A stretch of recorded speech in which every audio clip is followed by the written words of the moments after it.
vibe we want to have is the 60s, all the lifestyle, the fashion, the music that was going on back then. It was so rich, it was a really cool and rich environment, and we want to convey that to the customer and to the player.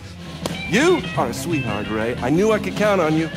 Ray, he's a Vietnam veteran. He returned from Vietnam. He's been in prison there, and when he returns after 7 years, he finds in America he doesn't understand anymore, he's not used to anymore, so he joins a motorcycle gang to have a basis, a family that helps him to get back on his feet. And in that motorcycle gang, he starts as a prospect and ends up as the leader throughout the story in the game.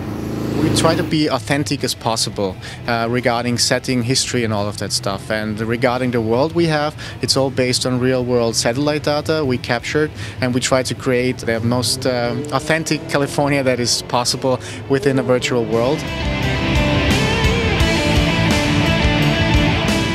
It's a very classic sandbox game based on missions, and there's obviously a storyline that you can follow where the story involves to the player, and there are a lot of side missions that you can do on top that introduce you to the world and to the story and the characters in the world. You don't have to unlock a lot of missions to have the freedom to go around in the world. You can do that kind of immediately. When you jump in the game, the world is there available to you, and you don't have to play missions if you don't want to. If you just want to go explore, have fun, find out what's there, cool. If you want to follow the story, it's also cool. You can choose as a player. Regarding weapons, we don't want to be a violent game, so there are no guns in the first act. It's just introduced in the second act, and it's very classic biker thing. It's an honorable fist fight that you have, and you just take the tools that you have around you, which is a knife, like a chain from the motorcycle, a baseball bat, like an axe. So that those simple things are the weapon in the game.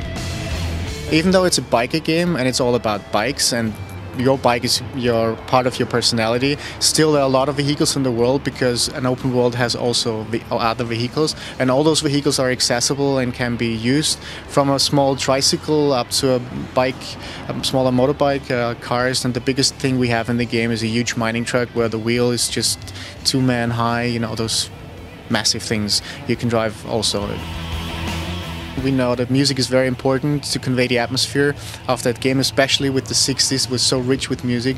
So we licensed a huge back catalog. We have more than 300 songs, original songs, no cover versions, original songs from the 60s in the game.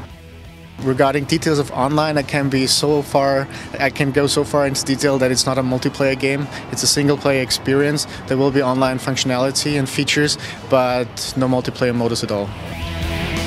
Right to Hell is coming to PC, Xbox 360 and PS3. I don't be more specific than that. I'm sorry. I know it's cheesy, we discussed that, but I'm sorry.